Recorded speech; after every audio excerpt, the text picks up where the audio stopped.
अब चलिए हम SARS-CoV-2 के ऊष्मायन अवधि के बारे में बात करते हैं। इसे समझना हमारे लिए काफी महत्वपूर्ण है। ऊष्मायन अवधि का मतलब उस समय से है जब कोई व्यक्ति संक्रमित हो जाता है और जब तक वे लक्षण विकसित नहीं करता, जिसमें कई दिन लग जाते हैं। SARS-CoV-2 के लिए ऊष्मायन अवधि का समय 2 से 14 दिन है। इसलिए वायरस से संक्रमित अधिकांश लोग संक्रमित होने के बाद 2 से 14 दिनों के बीच लक्षण विकसित करते हैं। आप यहाँ देख सकते हैं उन लोगों का अनुपात जो हर दिन संक्रमित होने के बाद लक्षणों का विकास करते हैं। वायरस से संक्रमित 5% लोग 2 दिनों के भीतर लक्षणों का विकास करते हैं, इसलिए यह बहुत जल्दी भी हो सकता है।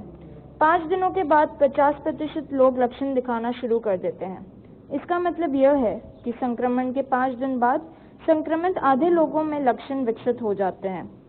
14 दिनों तक संक्रमित होने वाले सभी लोगों में से 95% ने संकेतों का विकास कर लिया होता है। ऊष्मायन अवधि को समझने के बाद यह समय हमारे लिए एक और शब्द को समझने का है, जो कि है संक्रामक अवधि।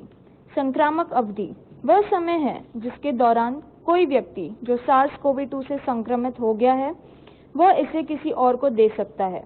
अब तक जिन लोगों को COVID-19 है, उनकी संक्रामक अवधि 2 दिन पहले शुरू हो जाती है, जब वे लक्षण दिखाना शुरू करते हैं, और वे अन्य लोगों को संक्रमित कर सकते हैं अपनी बीमारी के अंत तक। बीमारी की शुरुआत के 10 दिनों के बाद हम इस संक्रामक अवधि के अंत को परिभाषित करते हैं। इसके साथ ही लक्षणों में सुधार के लक्षण दिखाई देने चाहिए और व्यक्ति को पिछले 3 दिनों में बुखार नहीं होना चाहिए। इस प्रकार यह संक्रामक अवधि के अंत की पहचान करने के लिए थोड़ा मुश्किल है, लेकिन ये कुछ मापदंड हैं जो यह निर्धारित करते हैं कि व्यक्ति अभी भी संक्रामक है या नहीं। जैसा कि आप जानते हैं, कुछ लोग SARS-CoV-2 से संक्रमित होते हैं जिनमें SARS-CoV-2 के लक्षण विकसित नहीं होते।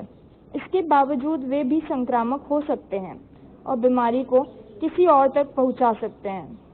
इन लोगों के लिए संक्रामक अवधि को परिभाषित करना काफी कठिन हो जाता है।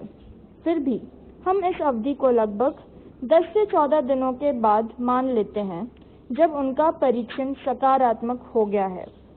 अब आइए उन 2 शब्दों का उपयोग करके संक्रमण के समय के बारे में सोचें जो हमने सीखे हैं। किसी व्यक्ति द्वारा संक्रमित होने के बाद कोई व्यक्ति अपने ऊष्मायन अवधि में प्रवेश करेगा, जिसका अर्थ है कि व्यक्ति संक्रमित है, लेकिन वह जानता नहीं कि वह है या नहीं, क्योंकि उसने कोई संकेत विकसित नहीं किए।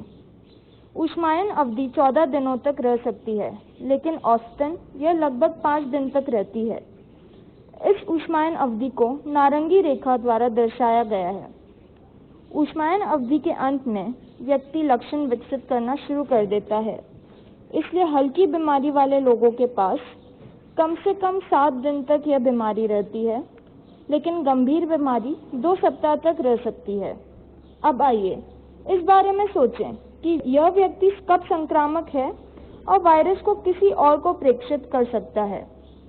हम कर सकते हैं यहाँ पीले रंग में देखें, जिस व्यक्ति ने 14 दिन में लक्षण विकसित किए हैं, वह 2 दिन में संक्रामक हो जाता है। इस प्रकार जिस दिन व्यक्ति पहली बार महसूस करने लगता है कि कुछ गलत है, उस दिन वह सबसे अधिक संक्रामक होता है। निष्कर्ष में हमें पता चलता है कि एक व्यक्ति दूसरों को संक्रमित कर सकता है इससे पहले कि वह खुद ही जान पाए कि वह खुद संक्रमित है या नहीं, और उसकी बीमारी के अंत तक यह संक्रमण चालू रह सकता है।